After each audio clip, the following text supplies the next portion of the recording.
പുതുപുത്തൻ വാർത്തകളും ട്രാവൽ വ്ളോഗുകളും ലഭിക്കുന്നതിന് വേണ്ടി ചാനൽ സബ്സ്ക്രൈബ് ചെയ്ത് ബെല്ലൈക്കൺ എനേബിൾ ചെയ്യുക.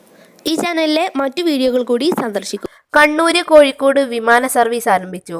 10 മിനിറ്റ് യാത്രക്ക് ടിക്കറ്റ് നിരക്ക് 1761 രൂപ മുതൽ. കണ്ണൂരിൽ നിന്നും കോഴിക്കോട്ടേക്ക് ഇനി വിമാനത്തിൽ യാത്ര ചെയ്യാം. കണ്ണൂര് കോഴിക്കോട് വിമാനത്താവളങ്ങളെ ബന്ധിപ്പിച്ച് എയർ ഇന്ത്യയാണ് സംസ്ഥാനത്തെ ഏറ്റവും ചെറിയ വിമാന സർവീസിന് തുടക്കം കുറിക്കുന്നത്. എയർ ഇന്ത്യയുടെ A320 നിയോ വിമാനം കണ്ണൂരിൽ നിന്ന് ഉച്ചക്ക് 12:56 പറന്നുയർന്ന് 10 മിനിറ്റിനകം കോഴിക്കോട് വിമാനത്താവളത്തിന് മുകളിലെത്തി. തുടർന്ന് ILS പ്രൊസീജിയർ പ്രകാരം സുരക്ഷിതമായ റൺവേയിൽ ഇറക്കാൻ 12 മിനിറ്റോളം എടുത്തു. ആകാശത്ത് ആകെയുണ്ടായിരുന്നത് 22 മിനിറ്റ്. ഉച്ചക്ക് 1:18 യാത്രക്കാർ പുറത്തിറങ്ങി. വിമാനം ടേക്ക് ഓഫ് ചെയ്യുന്നതും ലാൻഡ് ചെയ്യുന്നതും ഉൾപ്പെടെ അരമണിക്കൂർ മാത്രമാണ് യാത്രാസമയം. ഈ വിമാന സർവീസ് തിങ്കൾ വ്യാഴം ദിവസങ്ങളിൽ ഒഴികെ ആഴ്ചയിൽ 5 ദിവസങ്ങളിലായി ഉണ്ടാകും. 52 നോട്ടിക്കൽ മൈലാണ് കോഴിക്കോട് കണ്ണൂർ വിമാനത്താവളങ്ങൾക്കിടയിലെ ആകാശദൂരം.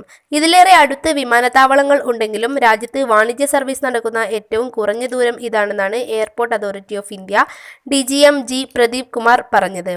1761 രൂപ മുതലാണ് ടിക്കറ്റ് നിരക്ക്. ഇന്നലെ കണ്ണൂരിൽ നിന്ന് കോഴിക്കോട്ടേക്ക് 20 പേരും കോഴിക്കോട്ട് നിന്നും കണ്ണൂരിലേക്ക് 47 പേരും യാത്ര ചെയ്തു. ഡൽഹിയിൽ നിന്ന് രാവിലെ 9:05 പുറപ്പെടുന്ന വിമാനം ഉച്ചക്ക് 12:15 കണ്ണൂരിലെത്തുക. അവിടെ നിന്ന് ഉച്ചക്ക് 1 മണിക്ക് പുറപ്പെടുന്ന വിമാനം 1:30 കരിപ്പൂരിലെത്തും. കോഴിക്കോട് നിന്ന് 2:15 കണ്ണൂരിലേക്കുള്ള മടക്ക് യാത്ര. 2:45 വിമാനം കണ്ണൂരിലെത്തും. അവിടെ നിന്നും 3:30 പുറപ്പെട്ട് വിമാനം 6:45 ഡൽഹിയിലെത്തും. ഈ രീതിയിലാണ് വിമാന സർവീസുകൾ ക്രമീകരിച്ചിരിക്കുന്നത്.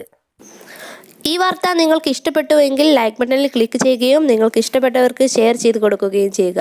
അതുപോലെ നിങ്ങളുടെ വിലയേറിയ കമൻറ്റുകൾ കമൻറ്റ് ബോക്സിൽ പോസ്റ്റ് ചെയ്യുക. Thank you for watching total for you. അടുത്ത വീഡിയോയിൽ മറ്റൊരു കണ്ടന്റുമായി കാണാം.